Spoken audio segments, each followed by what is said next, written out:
Hallelujah! Good morning, Church of Christ the Disciples. Magandang umaga po maging sa mga kasama po namin online. Good morning po. Before nga po tayo magsimula muli, ngitian nga po natin yung ating mga katabi, nasa likuran, kanan, kaliwa, harap at likod. Bigay po natin yung pinakamagandang ngiti na maibibigay natin sa kanila ngayong umagang ito. Nginitian naman po ba kayo? Ayan, then nakita po natin sa harap na napakaganda po ng mga ngiti ngayong umagang ito. Sino po ba lahat dito nagsasabing sila'y pinagpala ngayong araw na ito? Isang pagpapala na pong maituturing na tayo nagising sa umagang ito. Amen? Panibagong kahabagan, panibagong kabutihan sa ating Panginoon at sa ating pagdulog sa Kanyang presensya. Samahan niyo po kami. Tayo po'y mag-alay ng awitin, papuri para sa ating nag-iisang Diyos na buhay. Isang malakas po na palakpak para sa ating Diyos. Hallelujah!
Saan pa?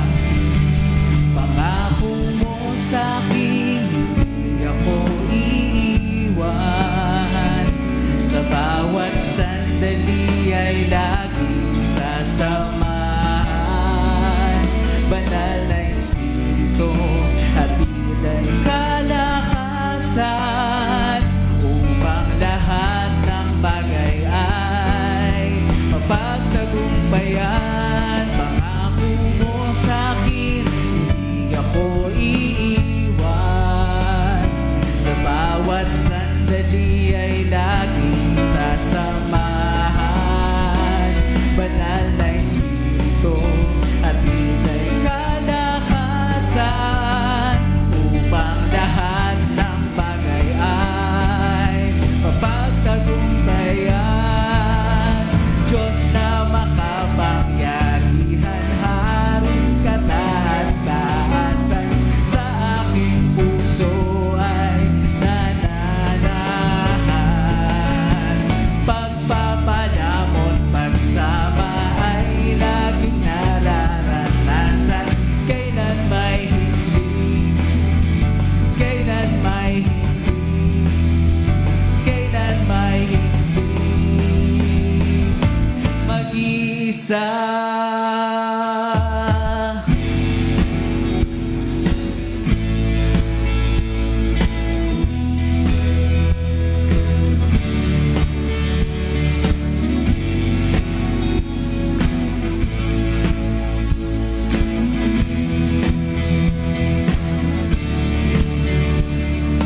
Sa gitna ng kaguluhan, ang tinig mo ay hanap.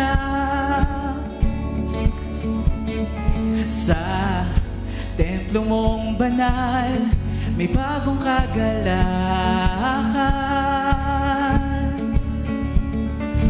Ang tanging mananatili, ang iyong sinabi. Sa kataas-taasan, ikaw pa rin ang hari. Dakila at kailanman di mahihigitan, ang ngalan mo ay kaligtasan ko. Ang iyong kaharian, ang aking adhika. O Diyos, dalangin ko'y maghari ka.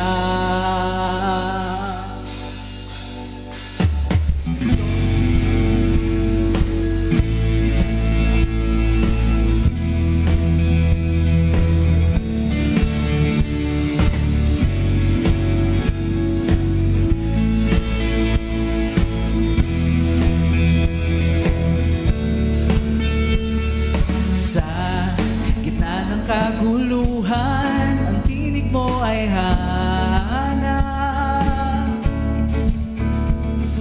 Sa templo mong banal, may bagong kagalakan. Ang tanging mananatili, ang iyong sinabi. Sa kataas-taasan, ikaw pa rin ang hari. Dakila at kailanman di mahihigitan, ang ngalan mo ay kaligtasan ko. Ang iyong kaharian, ang aking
ngalan mo ay kaligtasan ko. Ang iyong kaharian, ang aking adhika. O Diyos, dalangin ko'y maghari. Dakila at kailanman di mahihigitan. Ang ngalan mo ay kaligtasan ko. Ang iyong kaharian, ang aking adhika. O Diyos, dalangin ko. Sundin ang loob mo dito sa lupa tulad ng sa langit. Sa'yo ang kaharian, kapangyarihan at kalwalhatian. Sundin ang loob mo dito sa lupa tulad ng sa langit. Sa'yo ang kaharian, kapangyarihan at kalwalhatian.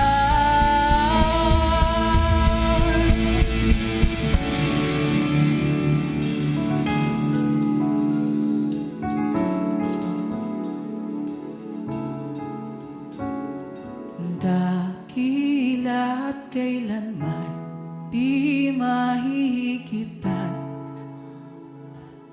ay kaligtasan ko.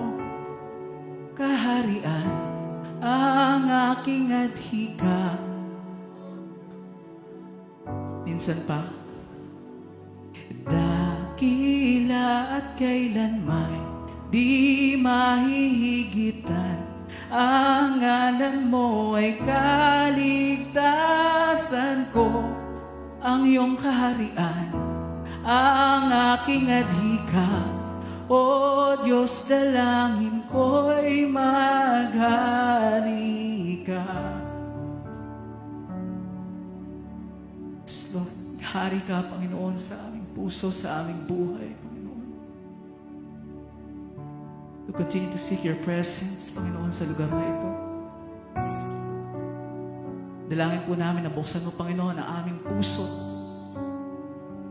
Naisin ang aming puso na maramdaman, Panginoon, ang iyong presensya sa lugar na ito, Panginoon. Patuloy kami naninigluhod at nagpapakumbaba sa iyong harapan, Panginoon. Ikaw ang mataas at madakila. Ikaw ang maghari sa aming buhay.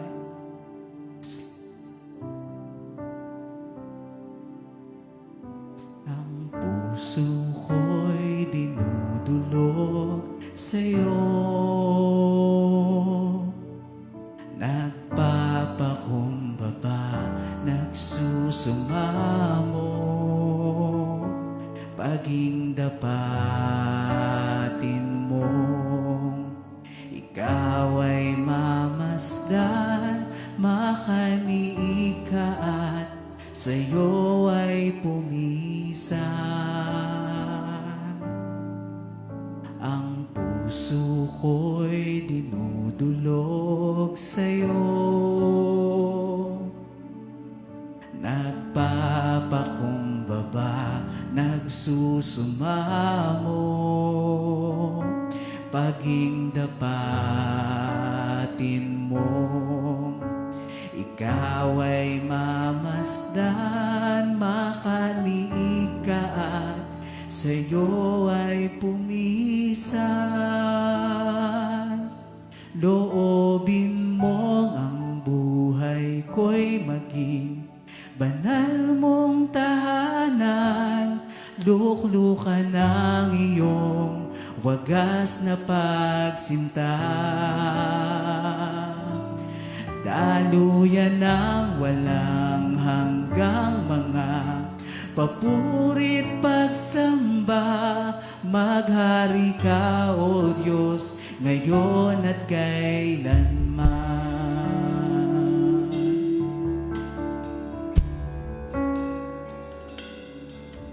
Ang puso ko'y dinudulog sa'yo.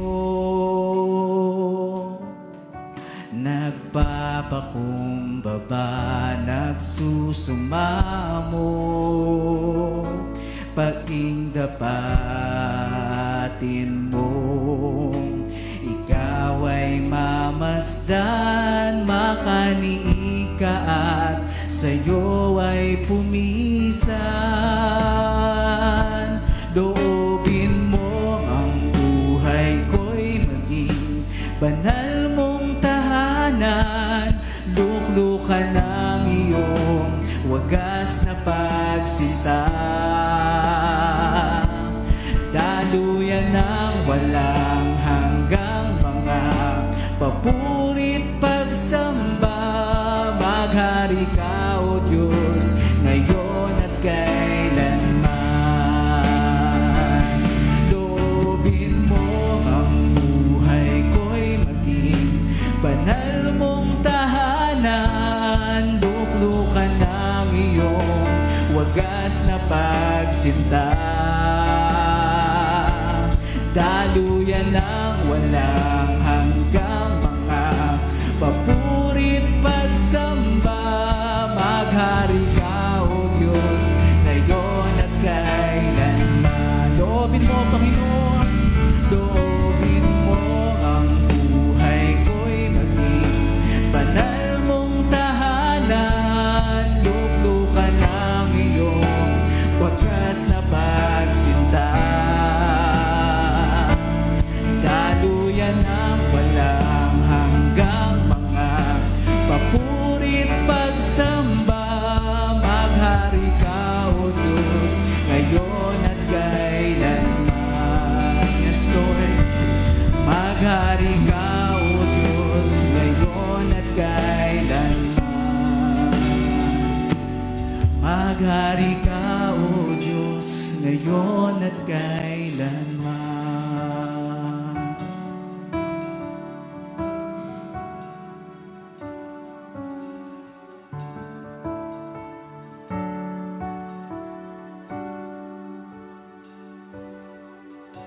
Nawa ay tanggapin ang buhay na laan, nakalulugod sa iyong harapan. Ang bawat paghinga at pagpintig ng puso'y mag-aalay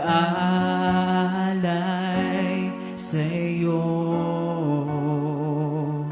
ng pagsamba. Buong lakas itatanghal kita. Nawa ay tanggapin ang buhay na laan, nakalulugod sa iyong harapan. Ang bawat paghinga at pagpintig ng puso'y mag-aalay sa iyo ng pagsamba. Buong lakas itatanghal kita. Come on, church, let's sing with all our heart. Nawa ay tanggapin ang buhay na laan, nakalulugod sa iyong harapan. Ang bawat paghinga at pagpintig ng puso'y mag-aalay sa iyo ng pagsamba. Buong lakas itatanghal kita. Ang bawat paghinga at pagpintig ng puso'y mag-aalay sa iyo. Yes, Lord, ng pagsamba. Buong lakas itatanghal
karangalan ay sa'yo lamang, Jesus, inialay.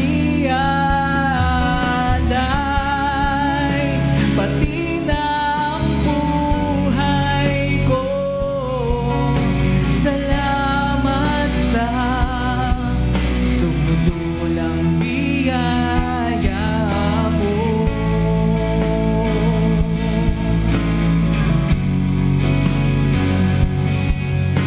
Salamat sa sumudulang biyaya mo.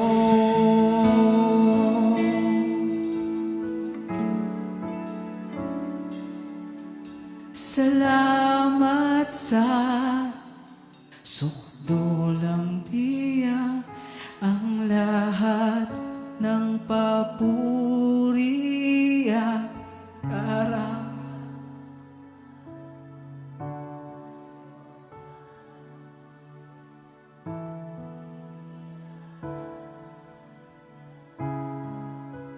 Pati na ang buhay ko, salamat sa sukdulang biyaya mo, ang lahat ng papuri at karangalan ay sa'yo lamang, Jesus, iniaalay. Pati na ang buhay ko, salamat sa sukdulang biyaya mo. Panginoon, maraming salamat, Panginoon, sa iyong habag at kabutihan, Panginoon. Kulang ang salitang salamat, Panginoon, para masuklian ang lahat ng ito. Dalangin po namin, Panginoon, ang aming buhay, ang aming puso, Panginoon, ay maihandog sa iyo, Panginoon. Isang nakalulugod na pagsamba para sa iyo, Panginoon. Muli, binabalik namin ang lahat ng papuri, ang lahat ng pagluwalhati sa pangalan ni Jesus. Amen and amen. Hallelujah! Napakabuti po ng ating Diyos. Amen? Sabi po dun sa huling inawit natin, salamat sa sukdulang biyaya mo. No, pag sinabi pong sukdulan, yun na yun. Wala na pong makakahigit pa sa biyaya ng ating Panginoong Jesucristo. No? Wala na pong makakahigit pa dun sa kanyang ginawa para po sa katubusan ng ating mga kasalanan. Amen? No, I hope na yung pong pagkaunawa natin doon sa sukdulang biyaya ng ating Panginoon ay ganong kalinaw, no? Ganon po siya kapangyarihan sa ating buhay, no? Na talagang wala na, no? Kahit siguro anong effort pa yung gawin natin, no? Kahit pa sinong magaling na taong nabuhay sa mundong ito, maliban po kay Jesucristo, wala na makakahigit pa sa dakilang ginawa ng ating Panginoong Hesus. Amen! Muli nga po, palakpakan natin, bigay natin yung the best na clap offering sa ating Diyos. Amen! Hallelujah! We thank you, Jesus. No? Sa pagdako po natin, sa susunod na bahagi ng ating gawain, tayo po ay dadako sa ating pagsunod, sa utos po ng ating Panginoon, na kung saan nagkakaroon po tayo ng ating breaking of bread o yung pagpuputol-putol ng tinapay, sa English po, Lord Supper, banal na hapunan, sa iba nating pagkakadinig.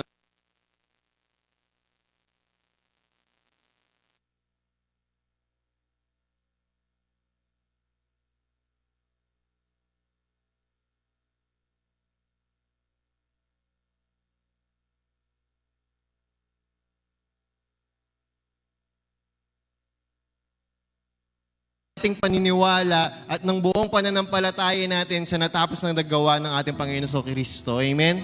No? Ano po ba yung ginawa ng ating Panginoong Jesucristo? No? Na dahil po sa kanyang pag-ibig, siya ay pumarito, upang ialay ang kanyang sariling buhay para po sa katubusan ng ating mga kasalanan. Amen. No?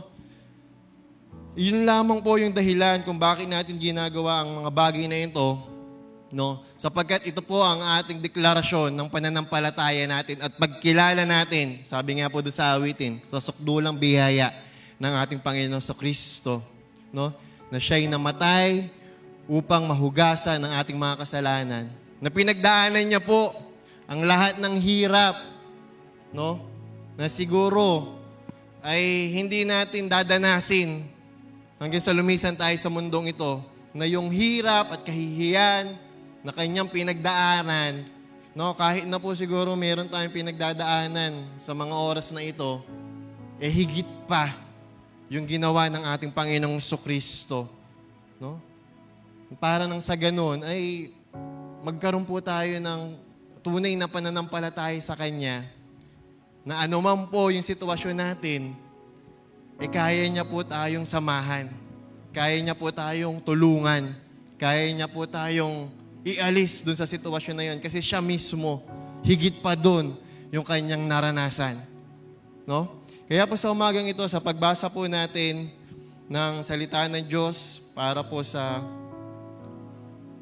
pagsunod natin sa gawaing ito, buksan po natin ang ating mga Bible sa 1 Corinthians chapter 11. At babasahin po natin ito from verse 23. No? Sabi po dito, sapagkat tinanggap ko sa Panginoon ang ibinibigay ko naman sa inyo, na ang Panginoong Hesus ng gabing siya'y ipagkalulo ay dumampot ng tinapay. At nang siya'y makapagpasalamat, ay kanyang pinagputol-putol at sinabi, ito ang aking katawan na pinagputol-putol dahil sa inyo. Gawin ninyo ito sa pag-alaala sa akin.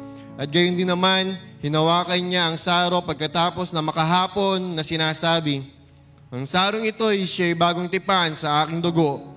Gawin ninyo ito sa tuwing kayo magsisiinom sa pag-alaala sa akin. Sapagkat sa tuwing kanin ninyo ang tinapay na ito at inuman ninyo ang saro, ay inihayag ninyo ang kamatayan ng Panginoon hanggang sa dumating siya. Kaya't ang sino mang kumain ng tinapay o uminom sa saro ng Panginoon na hindi nararapat, ay magkakasala sa katawan at dugo ng Panginoon. Datatwat siya sa atin ng tao ang kanyang sarili, at saka kumain ng tinapay at uminom sa saro. Sapagkat ang kumakain at umiinom ay kumakain at umiinom ng hatol sa kanyang sarili, kung hindi niya kinikilala ang katawan ng Panginoon. So napakalinaw po ng sinasabi ng kasulatan ng Diyos na kung tayo po ay, kung hindi natin tinatanggap yung katotohanan, nung dahilan kung bakit po natin ito sinasagawa, mas mainam po, no, na wag po natin tanggapin ang mga bagay na ito. Bagkus talagang ihanda po natin ang ating mga sarili na ipakita sa atin ng Panginoon at ipaunawa sa atin ng Panginoon yung katotohanan po nung kanyang natapos na gawa. Ano? Siya po'y namatay at muling nabuhay. At sa pagsasagawa po natin ito, no, we are also declaring na tayo po'y naniniwala ng may pananampalataya na siya'y magbabalik. No? At tayo po'y isasama niya sa kanyang kaharian sa langit. Amen. No? Sige po, hawakan po natin ang ating ostia na sumisimbol po sa katawan ng ating Panginoon Kristo. Dalhin po natin ito sa pananalangin sa ating Panginoon. Ama naming Diyos na makapangyarihan sa lahat, muli po ay lumalapit kami sa inyong banal na trono upang itaas sa inyo ang tinapay na ito na nagre-represent ng inyong katawan na nabayubay sa krus ng Kalbaryo para po sa aming katubusan ng aming mga kasalanan, O Diyos. Sa umagang ito, sa pagtanggap namin ito, Panginoon, nawa makita mo yung aming buhay na tunay na sumasampalataya sa kapangyarihan po ng inyong ginawa para sa amin, O Diyos. Wala pong ibang dahilan kung bakit namin ito ginagawa, kundi sa paniniwalang ikaw lamang, O Diyos, ang makapagliligtas at makakapaghugas ng aming mga kasalanan. Marami pong salamat, O Diyos, sa iyo pong sakripisyo para sa aming lahat. Ito po ang aming dalangin sa pangalan ni Jesus. Amen.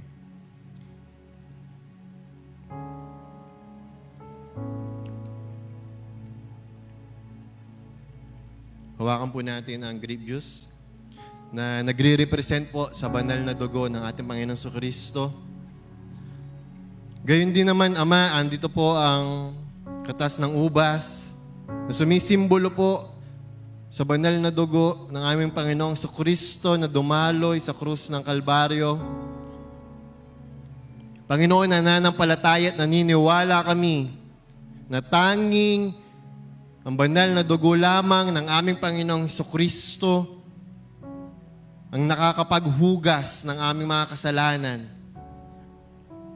Kaya sa umagang ito, Panginoon, patuloy po naming ipinagkakatiwala sa inyo ang aming mga buhay.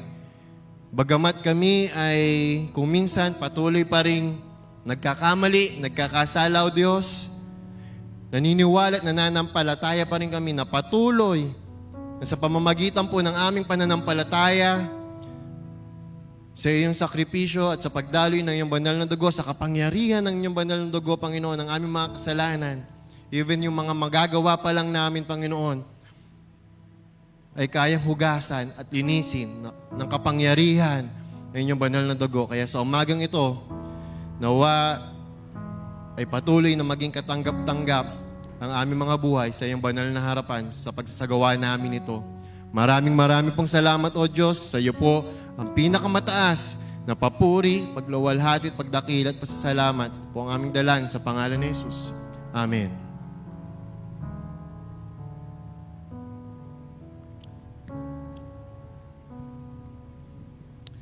Amen.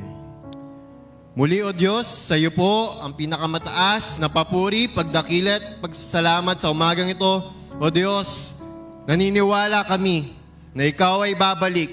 Naniniwala kami na titipunin mo ang iyong mga tunay na anak at isasama mo sa iyong kaharian sa langit.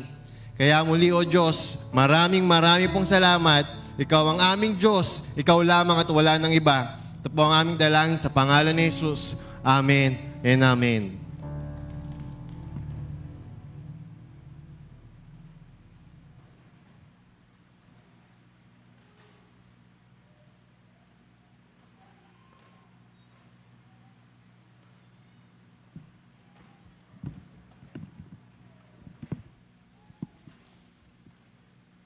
Hello, good morning po. Morning po sa ating lahat. Iba talaga yung kapag nasa on-site ka, no? So, 3 weeks po kaming nawala at 3 weeks din po kaming nasa online. So, iba talaga yung pakiramdam kapag nandito ka sa loob ng church kasama mo yung mga kapatid mo.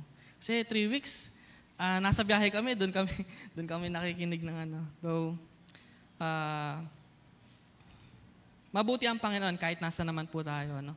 Lagi natin siyang nararanasan. So, masaya lang din po na sama-sama po tayong nandito at sumasamba sa ating Diyos, no? So, isang mapagpalang umaga po sa ating lahat. Binabati ko din po yung mga kasama natin sa online. Good morning po.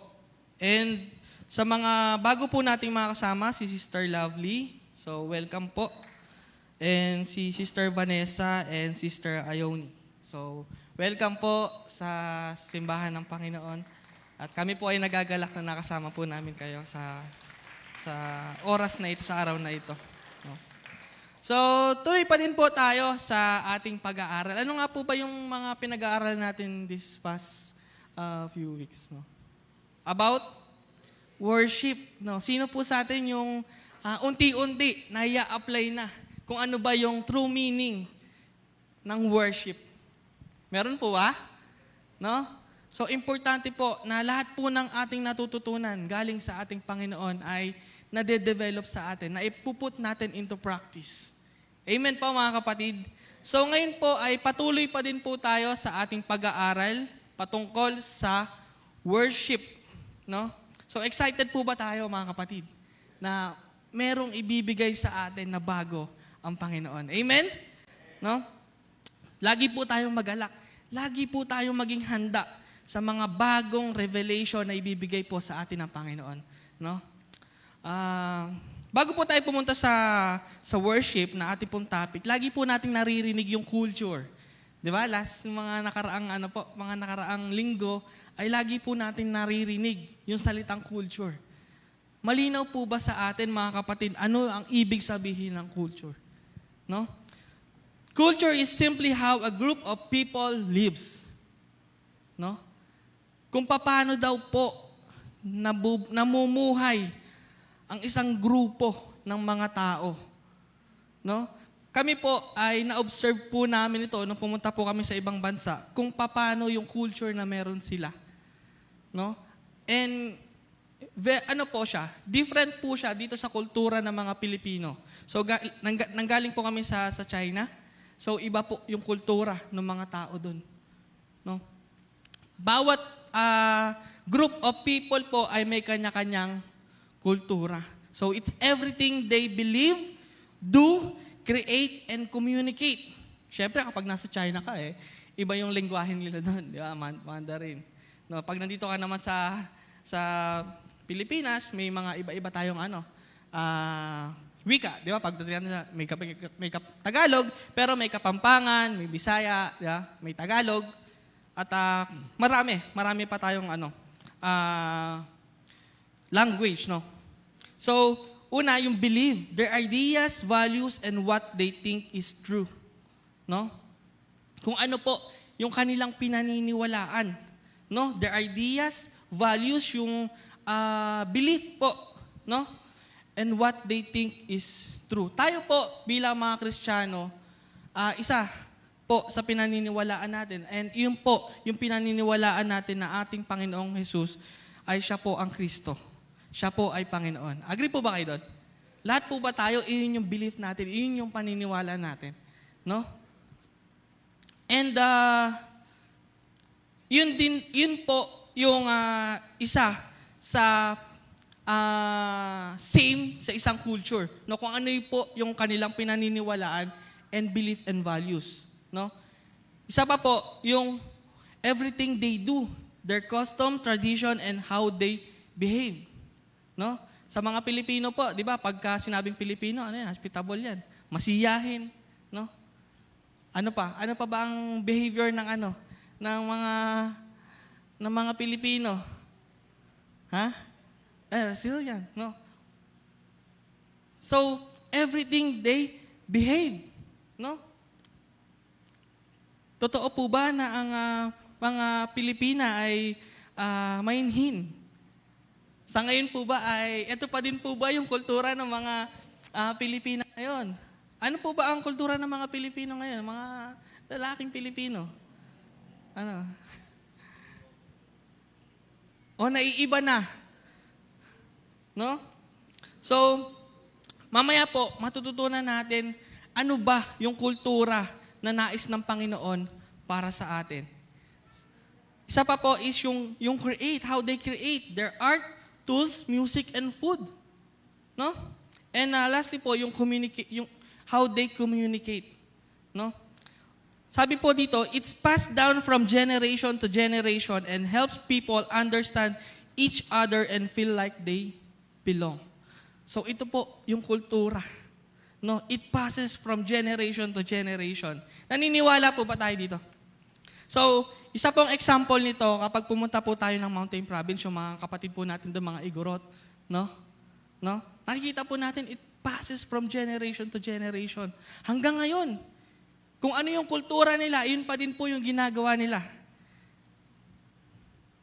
Tama po ba? No? Ano po? Yung way nila, yung pagtatato po nila, hanggang ngayon po, ginagawa pa rin nila ngayon yun. Yung pambabatok, kung familiar po kayo doon. Di ba, isa doon sa mambabatok is, tama po ba, Brother Ron, na ginawaran bilang national artist si Apo Wang-Ot? No? National treasure, no? And yung way po ng kanilang music and dance, yung arts po nila. Di ba?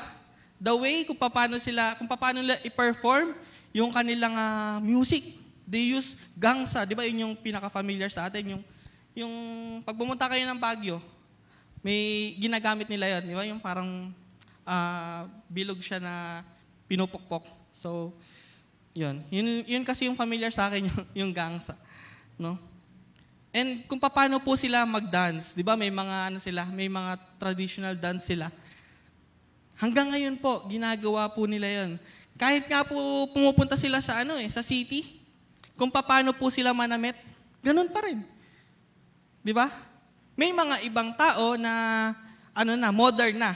Pero may mga tao, marami pa rin po yung sumusunod dun sa kung ano yung kultura nila. Same din naman po ito mga kapatid kapag may mga turista sa kanila. Di ba? Kahit hindi naman nila alam yung ibig sabihin ng pagtatato, ay nagpapatato sila.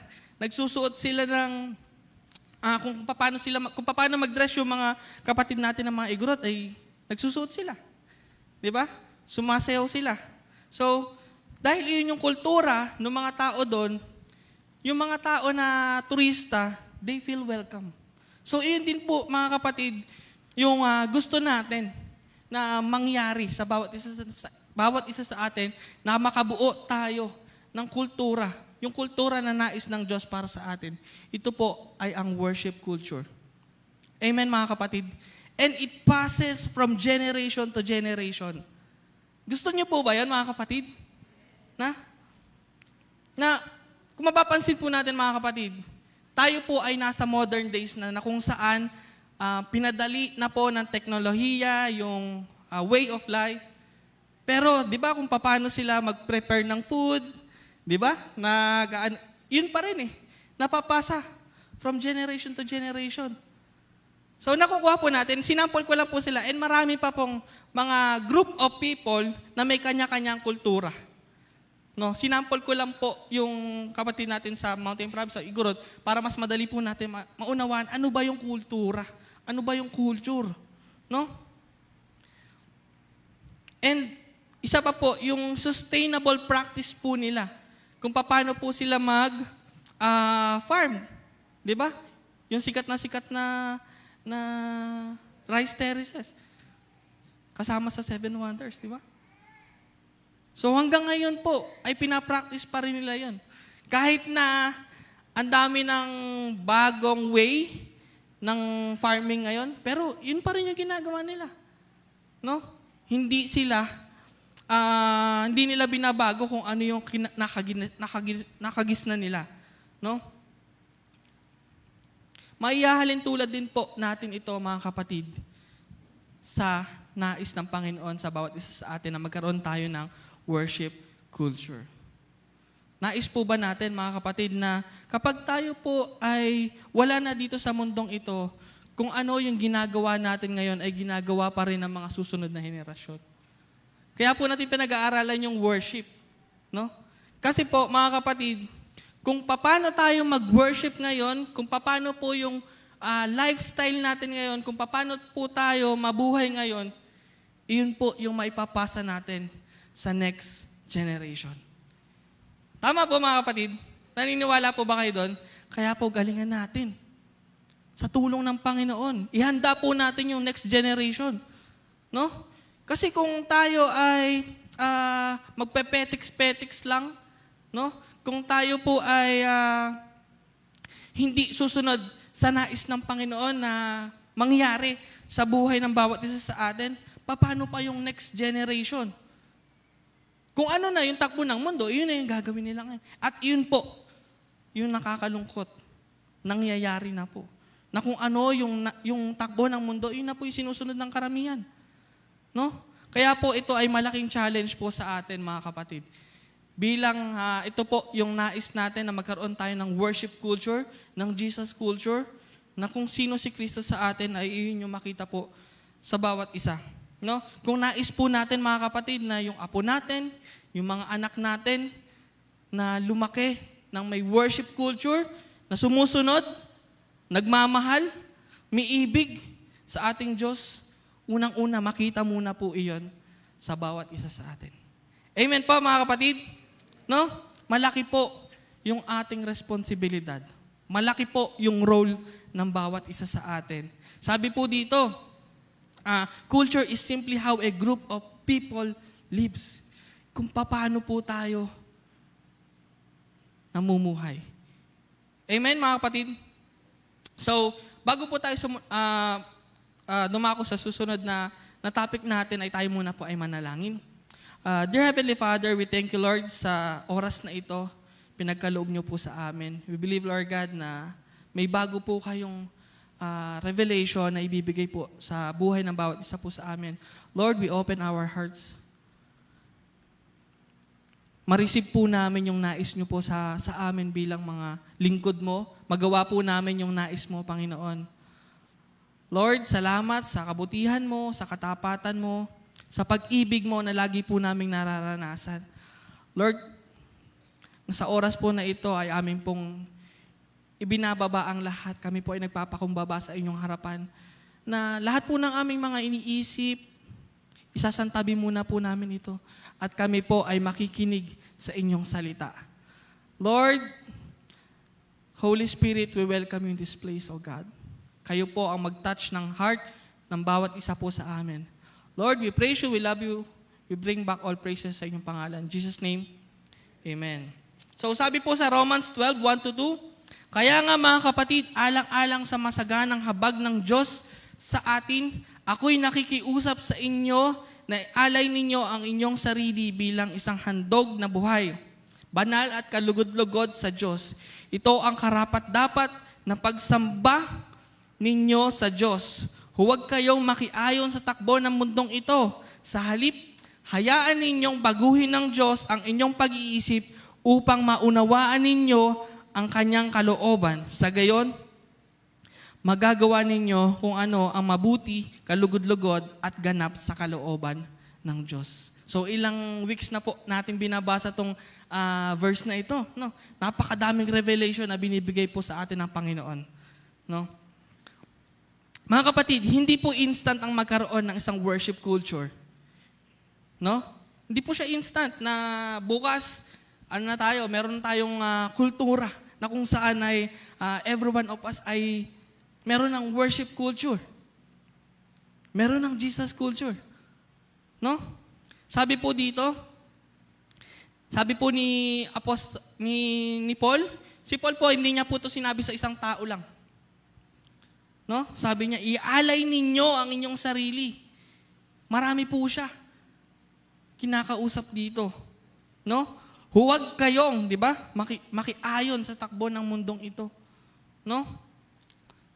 We cannot call something a culture if only a few people are participating, because a true culture is something shared and widely practiced by a group. So hindi po tayo makakabuild ng worship culture if few lang po yung magpa-participate. So lahat po tayo dito, mga kapatid, ay makikiisa para makabuo tayo ng worship culture. Amen? No, hindi si pastor lang. Hindi si cell group leader lang. Lahat po tayo, mga kapatid. Kasi po, ang isang culture ay binubuo ng marami. Amen, mga kapatid? So, ang bawat isa po sa atin ay kaisa. Lahat po ba tayo? Gusto po natin yon? No? Na someday yung mga anak natin, maipapasa natin kung ano yung binigay sa atin ng Panginoon na kultura, ay maipapasa po natin sa mga susunod na henerasyon. Gusto po ba natin yon? No?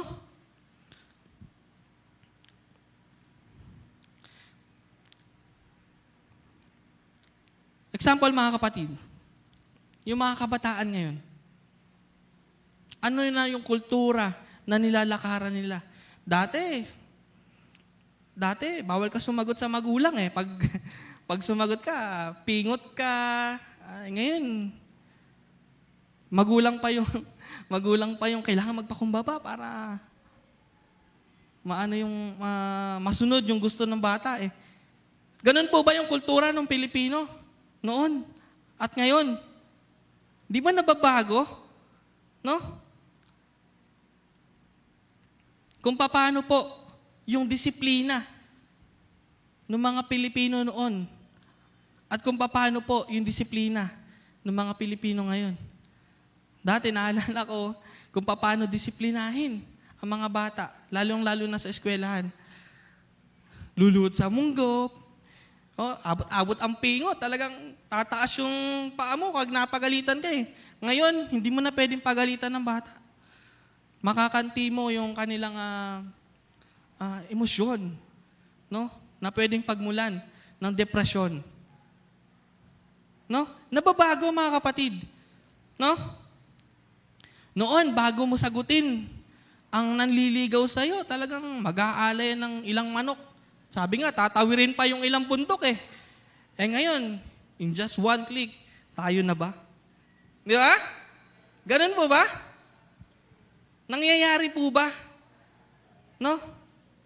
So, kailangan natin, ayun gusto kong sabihin dito mga kapatid, kailangan natin ihanda yung mga susunod na henerasyon. No? Yung mga, kung paano mag-dress noon at kung paano mag-dress ngayon. Pansinin natin.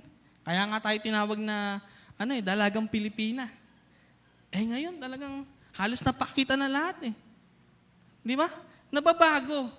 So kung tayo po ay hindi susunod doon sa culture na nais ng Panginoon, paano pa yung next generation, mga kapatid?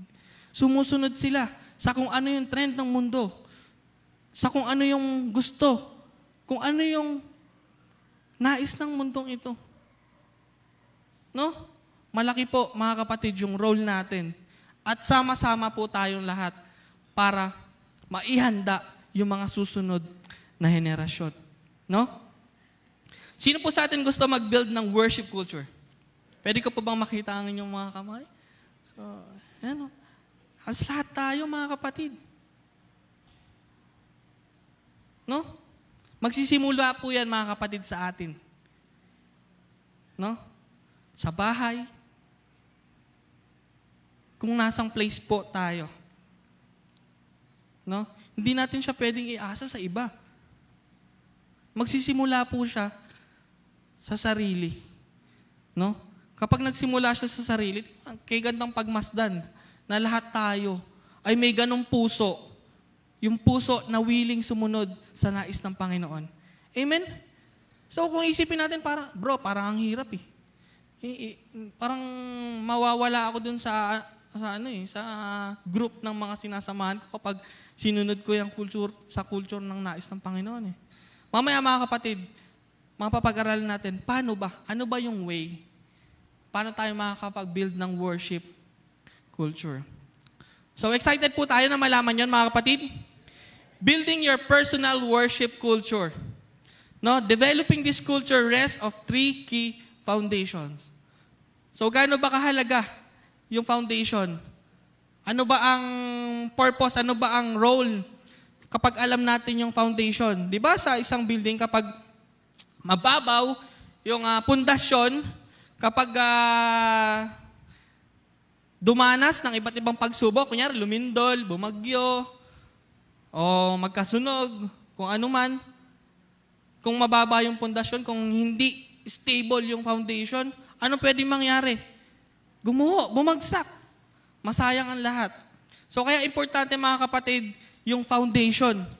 No? Sa pagbibuild po natin ng personal worship culture, importante po yung 3 bagay na ito. Number 1 po, understanding God's nature. Number 2, knowing yourself in relation to God. Number 3, the role of the Holy Spirit.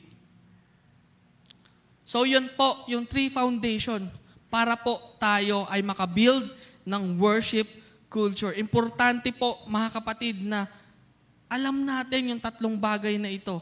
Nauunawaan natin yung 3 bagay na ito. No? Number 1 po, understanding God's nature. No? It's crucial to grasp who God is. This includes His character, His work, and His attributes. No? Una po, His character. Recognizing He is holy, loving, just, merciful, and sovereign. Importante, mga kapatid, na kilala natin yung Diyos na meron tayo. Di ba? Ang hirap naman na gagawin mo yung isang bagay tapos hindi mo naman alam kung ano yung ibig sabihin nun. Tulad ng example ko kanina.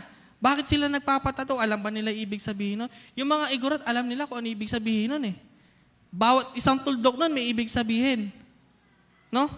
Kaya importante, mga kapatid, na alam natin kung ano yung nature ng God. No? Kasi yun yung foundation eh. No? Unang-una, His character, love.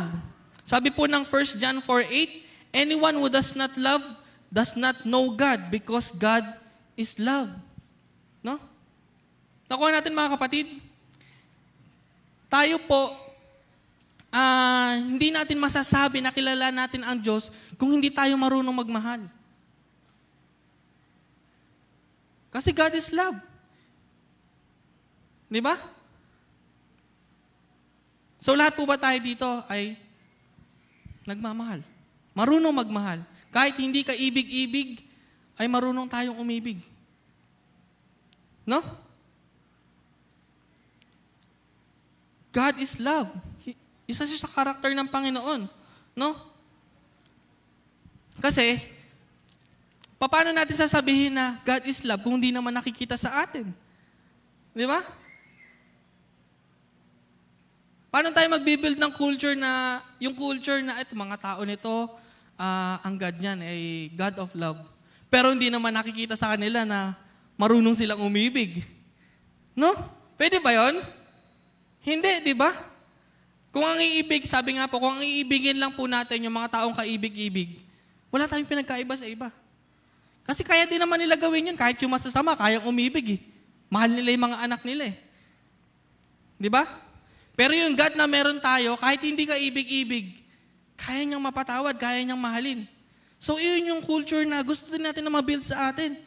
Kahit hindi ka ibig-ibig, kahit kagalit natin. Sabi nga ng principle ng Panginoon, eh. Yun nga yung gusto ng Panginoon sa atin eh. Love your enemy. Di ba? God is love. And He is holy. One of His characteristic, mga kapatid. Sabi po ng 1 Peter chapter 1 verse 15, but as He who called you is holy, you also be holy in your conduct. Di ba? Holy ang Panginoon natin eh. So, iyon yung gusto natin mabuild.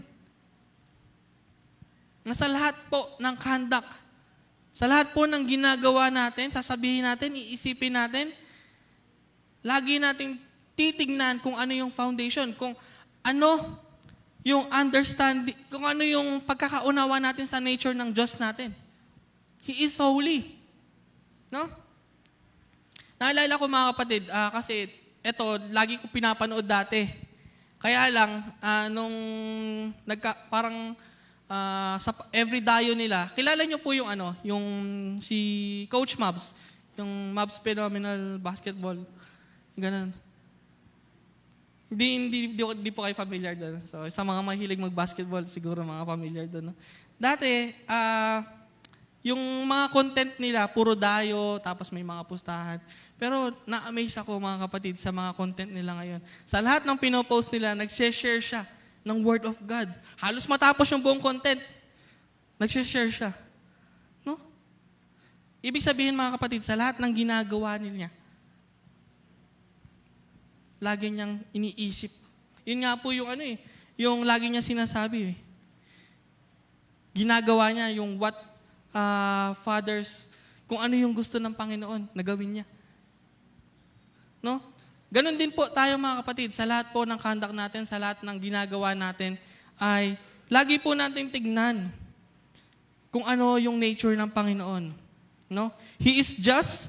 Sabi po ng Deuteronomy 32:4, the rock, His work is perfect, for all His ways are justice, a God of faithfulness and without iniquity, just and upright is He. And merciful, sovereign. So marami pong karakteristik ang Panginoon. And iilan lang po ito. No? Kaya mahalaga mga kapatid na kung ano yung nature ng Panginoon, inaalam po natin para aware tayo.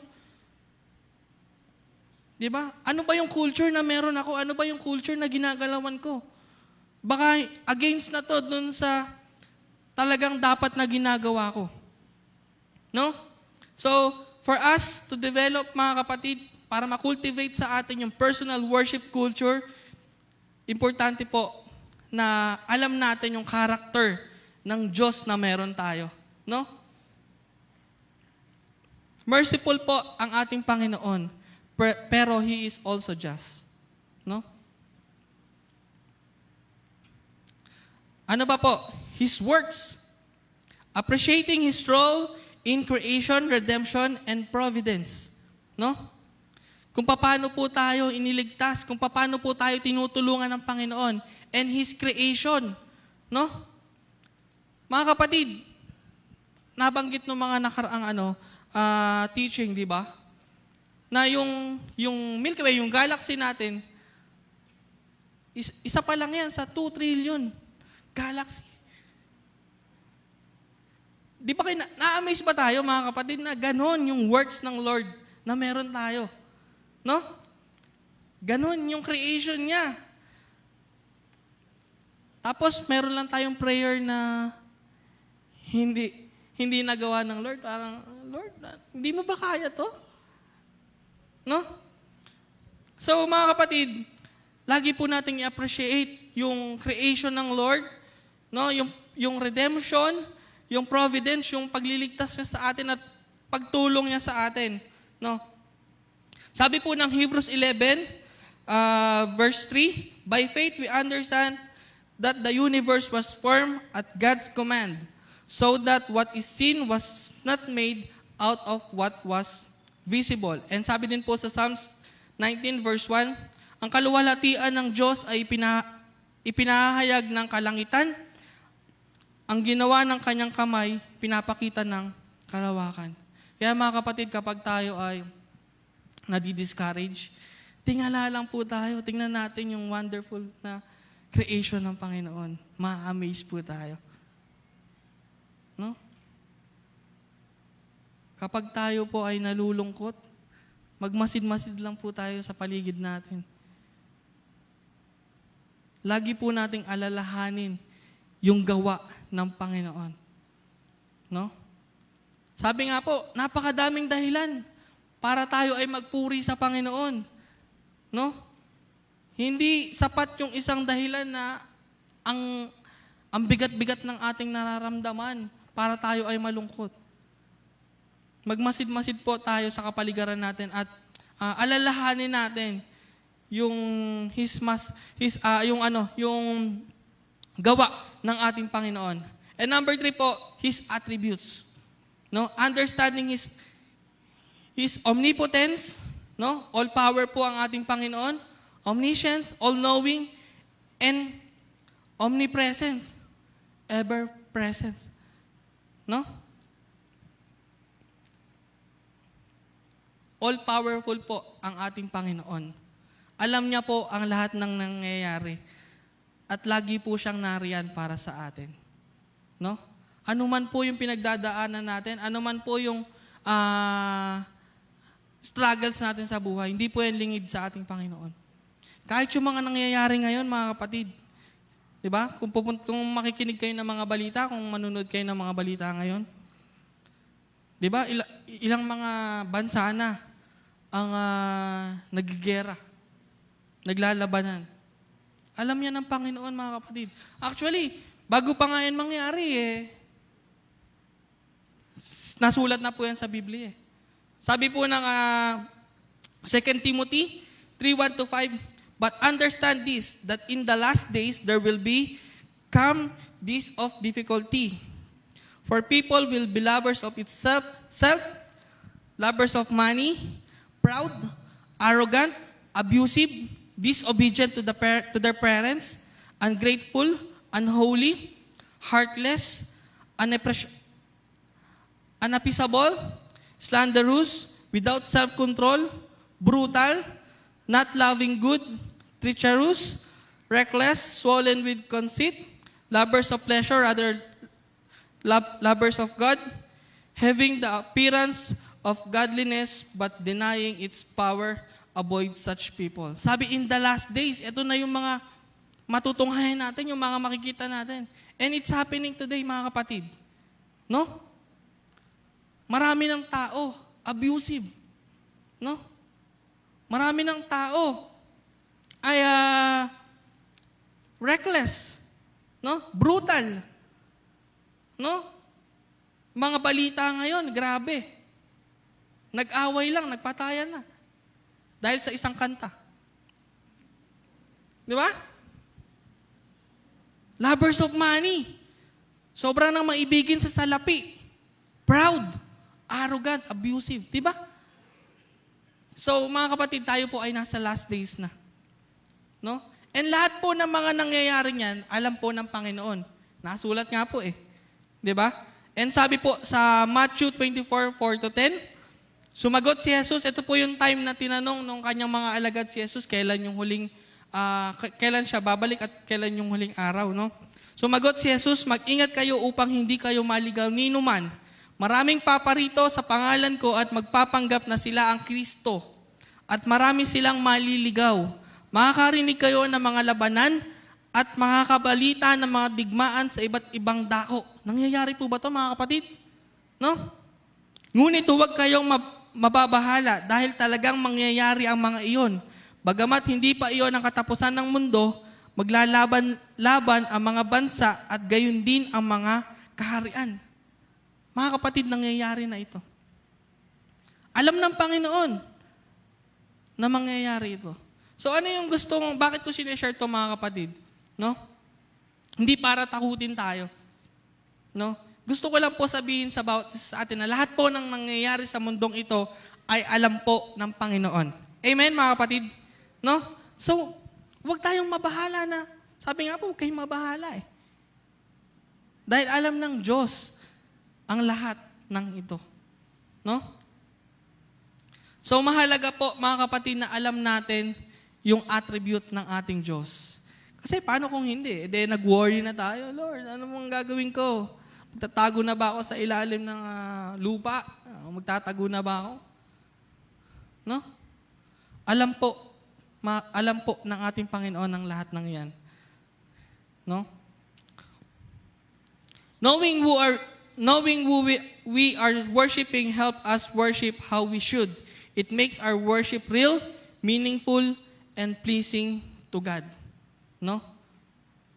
Napakahirap po mag-worship, no? Kung hindi natin kilala yung wino-worship natin. Sabi nga, alam niyo po yung conversation ni Jesus sa kanong babaeng Samaritana.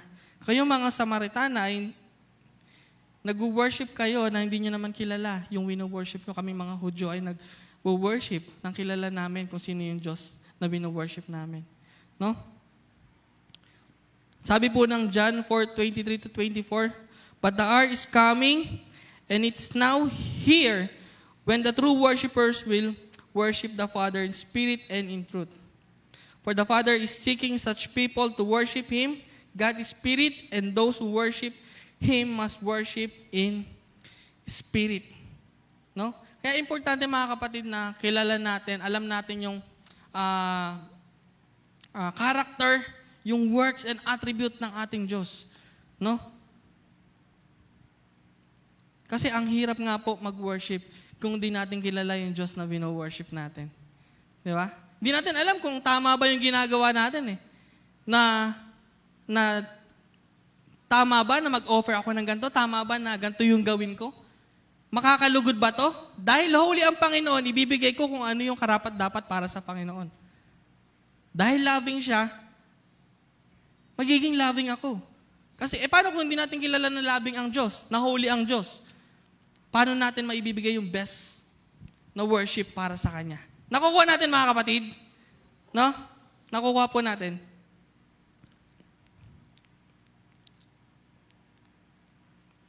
Number 2 po, knowing yourself in relation to God.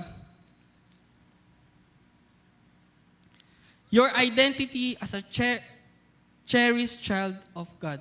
So, naniniwala po ba tayo na tayo ay anak ng Diyos? Naniniwala po ba tayo dun? No? Parang hindi convincing na, no? Yes, anak ako ng Diyos. No? Sabi po ng John 1:12, but to all who did receive Him, who believe in His name, He gave the rights to become children of God. Sabi nga po ni Brother Edmer kagabi, we are His sons and daughters. No? Dapat proud tayo na anak tayo ng Diyos. No? Huwag nating ikahiya, mga kapatid. No? Dapat nga, talagang pinagmamalaki natin na tayo po ay anak ng Panginoon. No? Sabi po ng 1 John, chapter 3, verse 1, "See what great love the Father has lavished on us, that we should be called children of God, and that is what we are." No? Napakasarap isipin, mga kapatid, na tayo po ay napabilang sa anak ng Panginoon. No? Nagagalak po ba tayo? No? Na tayo ay nakabilang. Nung tinanggap po natin ang ating Panginoong Jesucristo bilang Panginoon at tagapagligtas at kinilala natin siya bilang Diyos, tayo po ay napabilang. No? Sa mga anak ng Diyos. Ano ba yung act of parents? Ano ba yung act of parents to their children? No? Una, yung mga magulang po, grabe yung kanilang pag-ibig sa kanyang mga anak. So, ganun din po tayo, mga kapatid, kung paano tayo iniibig ng ating Diyos. No? Ano pa po? Hindi lang pag-ibig, dinidisiplina din tayo ng ating Diyos. No? Kung alam natin, mga kapatid, na tayo ay anak ng Diyos, alam natin na mahal niya tayo. Di ba? Kaya lang, minsan nakakalimutan natin. Di ba? May kanta pa nga si Gary V, no? Na natutulog ba ang Diyos? Sabi nga, wag mong akalain na natutulog ang Diyos. Lagi mong isipin na mahal ka ng Diyos. Alam niya kung ano yung makakabuti para sa iyo. Kasi mahal ka niya, kasi anak ka niya. Amen? No? And one thing, mga kapatid, is yung kanyang discipline. Dinidisiplina ng Diyos yung mga anak niya na mahal niya. Amen? Kaya magtaka tayo kung hindi na tayo dinidisiplina ng Diyos eh. Baka hindi tayo tunay na anak. No? Dinidisiplina ng Diyos yung anak niya na mahal niya. No? Kasi gusto ng Panginoon na mabuild yung character natin. Hindi niya hayaan na ganito lang yung level natin. Gusto niya nag-grow tayo. Sino ba naman yung magulang na gusto hindi nag-grow yung kanyang anak? Kung ilalagay natin sa ganun, di ba? Sino ba naman yung magulang na pababayaan niya yung kanyang anak? Na gumagawa na ng mali, iaalaw niya pa. Nakuha niyo yung point, mga kapatid? Nakuha natin yung point? No? Lagi nating aalalahanin na laging best yung nais ng Panginoon para sa atin. Kung yung parents natin, gusto nila best para sa atin, how much more si God? No? Laging may inilaan na best ang Diyos para sa atin. And yung provision ng Lord para sa atin, no? Ibibigay niya kung ano yung needs natin. Di ba yung mga magulang, kahit hirap na hirap yan, talagang magsusumikap yan para ma-provide yung pangangailangan ng kanilang mga anak. May naka-experience po ba dito sa mga magulang? Talagang kahit madaling araw, magtatrabaho para lang magkaroon ng baon yung kanyang anak. No? And may mga magulang din po na laging handang makinig para sa kanyang mga anak. Same din po ang Panginoon na lagi siyang handang makinig sa atin, sa ating mga panalangin. Di ba yun yung mga gusto ng mga magulang? Yung nagsasabi yung kanilang mga anak. Amen po ba? Tama po ba? No? Na yun yung gusto ng mga magulang na maging open yung anak niya sa kanila. Kung ano yung pinagdadaanan nila. Kung ano yung mga nangyayari sa buhay nila. So, same din naman po sa ating Panginoon. Kaya po maging vocal po tayo sa ating Diyos, sabihin po natin ang lahat ng nangyayari sa buhay natin. No? Handa po makinig ang Panginoon para sa atin. No? Mga kapatid, kung alam po natin na tayo po ay anak ng Diyos, magiging careful po tayo sa lahat po ng ginagawa natin. Tama po ba? No? Magiging careful tayo eh. No? Example, mga kapatid. Kunyari, may nagawang maganda yung isang bata. Sino ang nabibigyan ng papuri? Magulang, di ba? Kanino ba? Anak yun. Apo Eka ng Tibo, anak ng Kanebo. Kay Pogi, ano? Di ba ang nabibigyan ng nabibigyan papuri yung ama, yung magulang. Kaya pala kay Pogi, anak ng Nebo. Biro lang po yun. Di ba? Pero kung yung bata kay Gulo, tapos pasaway, kaya pala, anak din pala ng Nebo.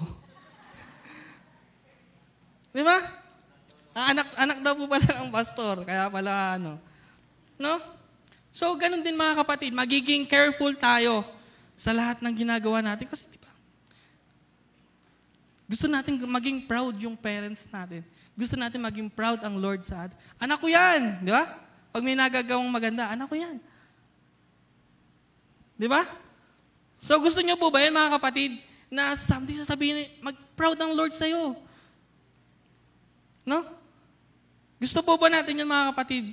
So, knowing yourself in relation to God, we are sons and daughter of God. Amen mga kapatid? No? Isa pa po, your complete dependence on Him for everything. Yung dependence po natin sa ating Diyos. No? Sa lahat po natin gagawin, importante na lagi tayo nakadepende sa ating Panginoon. Sabi po ng Philippians 4:19, "And my God will supply every needs of your according to His riches in glory in Christ Jesus." Mayaman ang Diyos natin. Amen? Makapangyarihan ang Diyos natin. Amen? All-knowing siya. No? Kaya importante mga kapatid, lagi nating tatandaan na tayo po ay kanyang anak. So yung dependence natin ay laging nasa Panginoon. Sabi po ng John 15, verse 5, "I am the vine, you are the branches. If you remain in me and I in you, you will bear much fruit. Apart from me, you can do nothing." So apart from God, wala po tayong magagawa. No? Kaya po, wag po tayong hihiwalay sa Diyos. Wag po tayong lalayo sa Diyos. Kasi apart from Him, wala po tayong magagawa. No? Lagi po tayo magtatanong, Lord, tama po ba yung decision ko? Lord, tatanggapin ko na po ba yung job offer na to? Ito po ba yung matagal ko nang pinagpe-pray? No? Lord, sasagutin ko na po ba siya? Ganda ng tanong, 12 years old pa lang, nagtatanong na ng gano'n, ano? No? Alam niyo mga kapatid, hindi ibibigay ng isang magulang yung bagay na ikakapahamak ng kanyang anak. No? Tama ba? Kaya, mga kapatid, maging dependent tayo sa Lord. Kasi alam niya yung best para sa atin. Kaya yung tanong na, Lord, sasagutin ko na ba? Tapos 12 years old ka pa lang, di ba? Tatanong ka na ng ganun. No? So, alam ng Panginoon po kung ano yung nararapat para sa atin.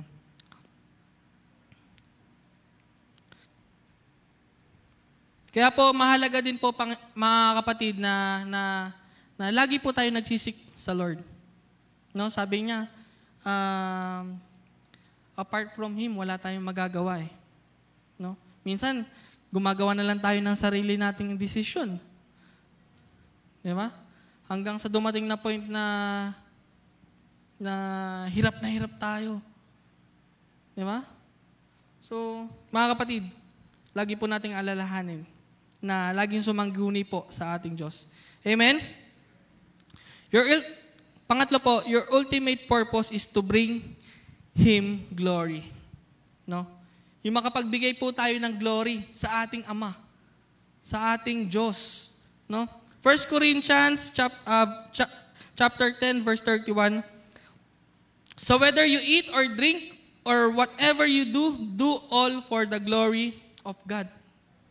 Whether we eat or drink daw po, mga kapatid, do it for the glory of God. Sa lahat po ng ating ginagawa, gawin natin yun para sa glory ng ating Panginoon. No? Sabi po ng Colossians chapter 3, verse 17, "And whatever you do in words or deed, do everything in the name of the Lord Jesus, giving thanks to God the Father through Him. No? Sa lahat po ng ating ginagawa, lagi nating iisipin, magbibigay ba to ng glory sa Panginoon? No? Kasi gusto natin mag-build ng culture, mga kapatid eh.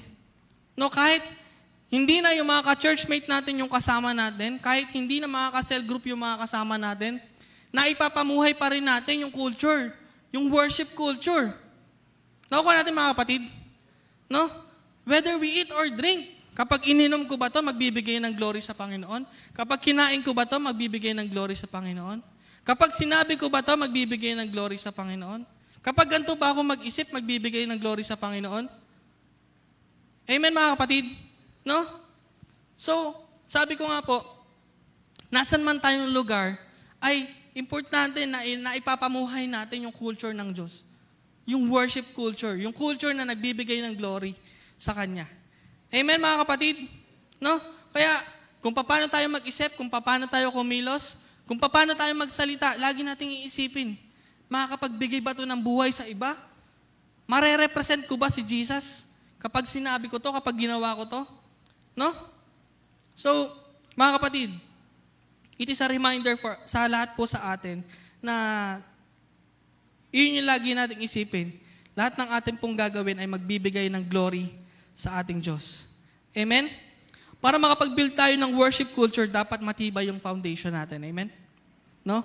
Hindi kung nasang lugar tayo ay yung culture nila, yung nagagawa. May sarili tayong culture. Yun yung culture na gusto natin mabuild. Hindi yung kapag nasa labas na tayo ng church, ay nasa kultura na tayo ng mundo. Kung ano na yung gusto ng mundo, yun na yung ginagawa natin. Yun na yung nasa papamuhay natin. Hindi, mga kapatid, no? Kaya mahalaga yung foundation. No, understanding God's nature, knowing yourself in relation to God. So, panghuli po, mga kapatid, at pinaka-importante, mga kapatid, the role of the Holy Spirit. Kasi hindi po natin kaya ng tayo lang. Kasi limited lang tayo eh. No? Hindi natin kaya. Sabi nga ng verse kanina, apart from Him eh. We can do nothing eh. No? Na yung kung sariling effort lang po natin, yung paiirali natin, hindi tayo makakabuo ng worship culture. Kaya kailangan po natin ng banal na spirito. Amen? No? The Holy Spirit is indispensable in cultivating a personal worship culture. No? Kailangan po natin ang Holy Spirit for us to be able na makapag-cultivate ng worship culture. Naniniwala po ba tayo doon? No? Kaya, kapag inaalaw natin ang Holy Spirit na siyang kumilos sa atin, makakabuo tayo ng worship culture. No? Bakit? Holy Spirit enabling worship. He empowers us to truly worship. No? Sabi po ng John 4:24, God is Spirit and those who worship Him must worship in spirit and in truth. No? Naniniwala po ba tayo mga kapatid na lahat may kakayahang mag-worship? Amen? Lahat may kakayahan. Pero ang Diyos natin may hinahanap na worshiper. Yung worship na sinisik niya. Yung worship in spirit and in truth. No, lahat po ng tao ay kaya mag-worship. Pero may hinahanap ang ating Diyos na worship. Yung worshiping Him in spirit and in truth. No? Kaya mga kapatid, importante na meron tayong banal na spirito. Sino lang po ba yung may banal na spirito? Kung sino yung tumanggap sa Panginoong Hesus bilang Panginoon tagapagligtas. No? Kaya po, mga kapatid,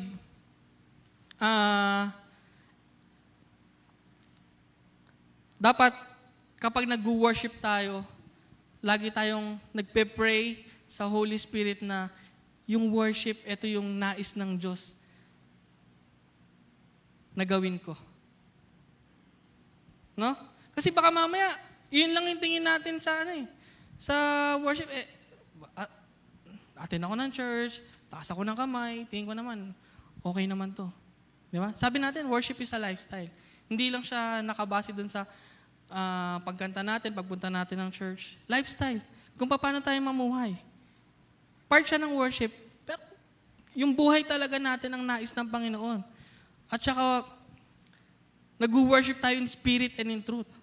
Kung ano, yung katotohanan. Kung ano, yung nasusulat sa Biblia.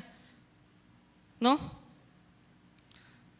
Sabi nga po dun sa Matthew 15 verse 8, "These people honor me with their lips, but their hearts are far from me."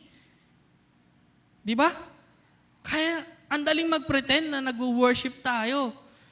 Di ba? Ang daling sabihin na, nagpupunta ako ng church, nagsa-cell group ako. Pero kamusta po ba yung heart natin? No? Kamusta po ba yung heart natin? Sabi nito, "These people honor me with their lips, but their hearts are far from me." Ang layo-layo ko na pala sa Diyos. No? Pagising ko, sino ba una kong naaalala? Di ba? Sinisik ko ba yung word niya? Di ba? So sa tulong po, mga kapatid, ng Holy Spirit, siya yung mag-empower us to truly worship. No? Kasi everyone can worship, pero yung totoong worship na hinahanap ng Diyos, sa tulong po ng Banal na Espiritu po, ay magagawa po natin yun. Amen? So, nais po ba natin yun? So, i-allow po natin lagi ng Holy Spirit ang siyang magturo sa atin kung ano yung true worship na hinahanap ng Diyos para sa atin. Amen? Isa pa po sa role ng Holy Spirit sa atin for us na makabuild ng personal worship culture is guiding and revealing. He provides guidance and reveal God's truth to us. No? Siya po yung nagre-reveal sa atin ng salita ng Diyos. Sabi po ng 1 Corinthians chapter 2 verse 10 to 12, "Ngunit ito inihanag ng Diyos sa atin sa pamamagitan ng Espiritu. Sinasaliksik ng Espiritu ang lahat ng bagay, maging ang mga pinakamalalim na bagay na may kinalaman sa Diyos. Walang nakakaalam sa iniisip ng isang tao maliban sa kanyang sariling espiritu. Gayun din naman, walang nakakaalam sa mga iniisip ng Diyos maliban sa espiritu ng Diyos. Ang tinanggap natin ay hindi ang espiritu ng sanlibutan, kundi ang espiritu na mula sa Diyos, upang maunawaan natin ang mga kaloob niya sa atin." So sa tulong po ng Banal na Espiritu, nauunawaan natin yung salita ng Diyos. No? Kaya kung mapapansin natin mga kapatid, minsan, parang andali lang naman i-share ng Word of God, pero hindi nila nauunawaan. Hindi nare-reveal sa kanila yung Word ng Panginoon. Kaya mahalaga mga kapatid, tanggapin muna ng mga taong ito ang Diyos bilang Panginoon tagapagligtas. So that yung Holy Spirit ang siya magre-reveal sa mga taong ito kung ano ang katotohanan. No? Nakuha natin mga kapatid, kahit daw po yung pinakamalalim ng Panginoon ay nauunawaan natin dahil sa tulong ng Banal na Espiritu. Pagpasinan, ang daming matatalino, ang daming mga scholars. Pero yung revelation talaga ng Panginoon, hindi nakukuha. So sa tulong po ng Banal na Espiritu, kahit nga yung geology, di ba yung mga pangalan, may revelation eh. Sa tulong ng Banal na Espiritu, mga kapatid. No? So siya po ang tumutulong sa atin upang ma-reveal sa atin yung word, yung truth ng Panginoon. No? Lastly po, yung role ng Holy Spirit, He empower obedience. No? Empowering obedience. He gives us the strength to obey God's command. No? Siya po yung tumutulong sa atin para masunod yung kalooban ng Diyos para sa atin. Sabi po ng Galatians 5:16, "But I say, walk by the Spirit, and you will not gratify the desire of the flesh." So kung nag-i-struggle po tayo, gusto ko naman sumunod eh. Gusto ko naman gawin yung pinapagawa ng Diyos eh. Gusto ko naman mag-glorify siya eh. Gusto ko naman na magawa yung nais niya eh. Pero bakit di ko magawa? Ito po, yung kasagutan. No? walk by the Spirit. Kasi baka mamaya, yung sarili natin ang naghahari sa atin. Hindi makamove yung Holy Spirit sa atin. Kaya hindi natin magawa yung nais ng Panginoon. No? Sabi po ng Romans 8:13, "For if you live according to the flesh, you will die. But if you live by the Spirit, you put to death the deeds of the body, you will live." So kung nais po natin mga kapatid na mamatay tayo sa ating sarili, allow natin na ang banal na Espiritu po ang siyang mabuhay sa atin. Amen? No? In building your personal worship culture, developing this culture refers on 3 key foundation. Lagi po nating tatandaan to. Understanding God's nature, knowing yourself in relation to God, and the role of the Holy Spirit. No? So tayong lahat po, mga kapatid, ay importante na nade-develop sa atin to, nakukultivate sa atin to. Sabi ko nga po, yung culture ay hindi siya matatawag na culture kung few people lang yung gumagawa nito o nagpa-participate. So lahat po tayo, no?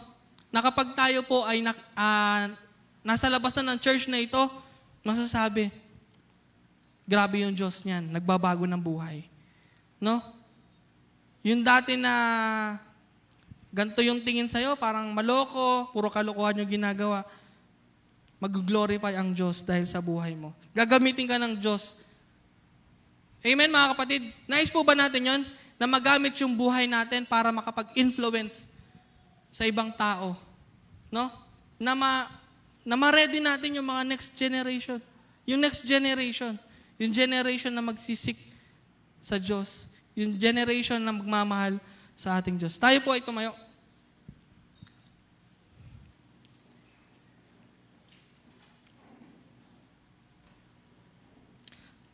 Tayo po ay manalangin. Panginoon, maraming salamat sa revelation na ibinigay niyo po sa amin. Salamat dahil kaisa kami para kabuo ng kultura na nais mo. Yung worship culture na nais nyo po sa buhay ng bawat isa po sa amin. Lord, hindi po namin ito kaya sa aming sarili. Kaya po we allow you, Holy Spirit, na siyang kumilos po sa buhay ng bawat isa.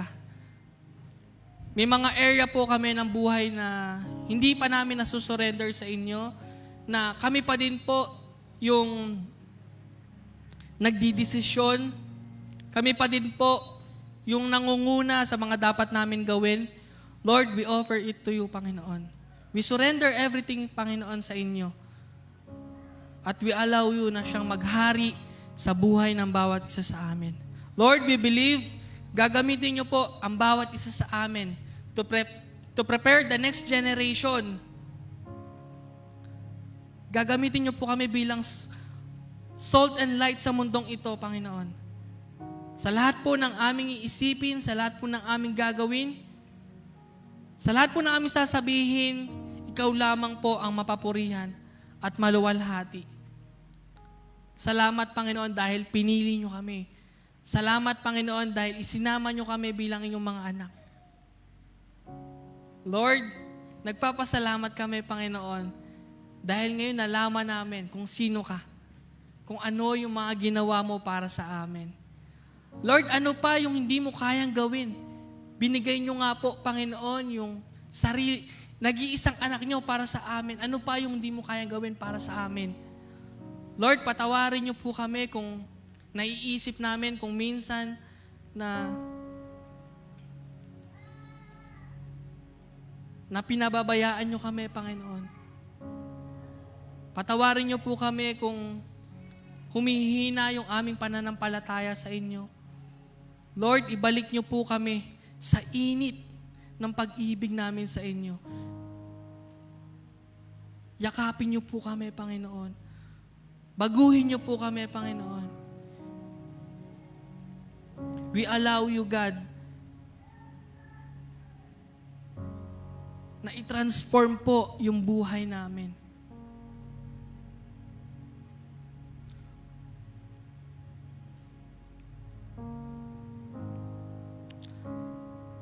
Lord, salamat, Panginoon. Kahit di kami karapat-dapat, kami ay inyong inibig. Kahit marami kaming pagkukulang, nandiyan kayo para sa amin. Hindi nyo kami iniwan. Patuloy nyo po pa kaming dinidisiplina. Dahil anak nyo kami. Lagi nyo pinoprovide lahat ng aming pangangailangan, Panginoon. Salamat, salamat, Panginoon. Lord, ito po yung nais namin. Ito po yung dalangin namin na magamit nyo po ang buhay ng bawat isa para sa inyong kaharian, para sa inyong kaluwalhatian,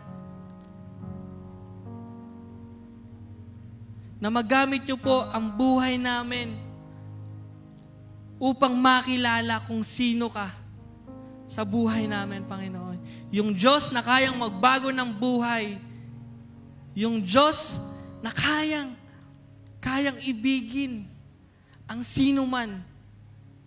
Lord, kung paano nyo po kami inibig, ganun din nyo po kami i-empower, i-able na makaibig din sa ibang tao, Panginoon.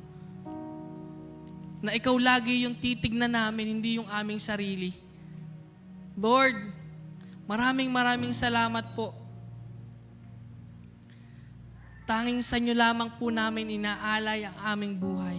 Muli po, Panginoon, pinasasalamatan ka namin, niluluwalhati ka namin, binabalik po namin sa inyo ang mataas na papuri sapagkat ikaw ang Diyos na karapat-dapat sa lahat ng ito, Panginoon. Purihin ka, Panginoon. Purihin ka, sambahin ka. Lahat po ng nagmamahal at naniniwala sa ating Diyos ay magsabi ng Amen. Amen. Muli po, purihin po natin ang ating Diyos. Alayan po natin siya ng isang malakas na palakpak. Pagluwalhati sa kanyang dakilang pangalan. Samahan niyo po muli kami. Atin pong umawit sa ating Diyos. Hallelujah!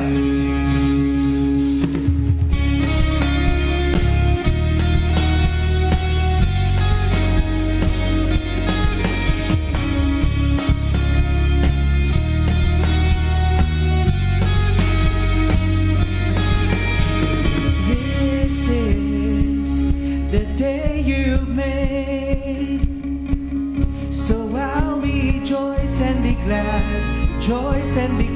in it.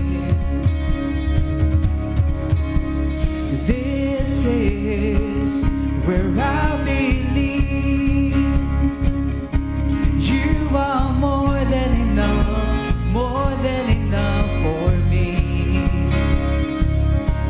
You are faithful to your promise. You are strong when I am weak. When I'm standing in your presence, I have everything I need. The joy of the Lord is my strength. The joy of the Lord is my strength. Oh, my soul.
magtayo ng isang malakas na papuri para sa ating Diyos.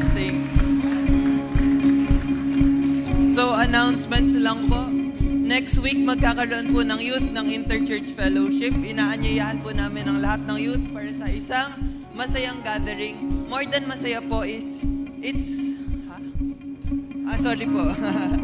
More than masayang gathering, it's something that will help us know ourselves more and more importantly, know God more.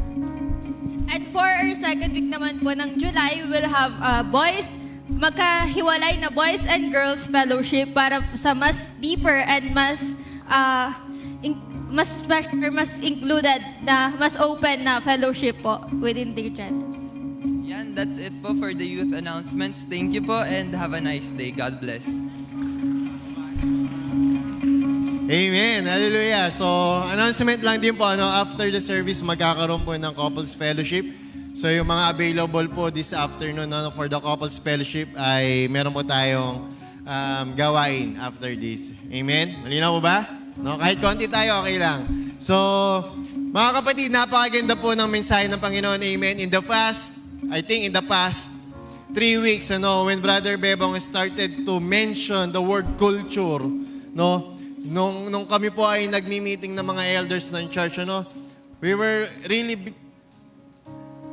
reminded kung gaano po kahalaga na tayong lahat ay maibalik ng Panginoon doon sa culture. Sabi nga ni Brother Bebong, we are not starting a new culture. Hindi naman po tayo bumubuo ng panibagong culture. Kung ano po yung in-establish na culture ng ating Panginoon, ang gusto ng Panginoon, dalhin niya tayo doon at mamuhay tayo doon. Kaya po sana, sa pamamagitan po ng mga revelation na pinapakita at ipinaririnig sa atin ng Panginoon, ay talagang sa kapangyarihan din naman, sabi nga ni Brother Jonas, ng Holy Spirit, talagang mangyari po sa ating buhay. Yung mga natututunan natin. Mga kapatid, napakahalaga po na nauunawaan natin yung mga bagay na ito. Sa Panginoon po, wala ng condemnation. Tama? Pero sabi rin ng Panginoon, kung tayo'y kanyang mga tunay na disciples, sabi niya, dapat sumusunod tayo sa kanyang salita.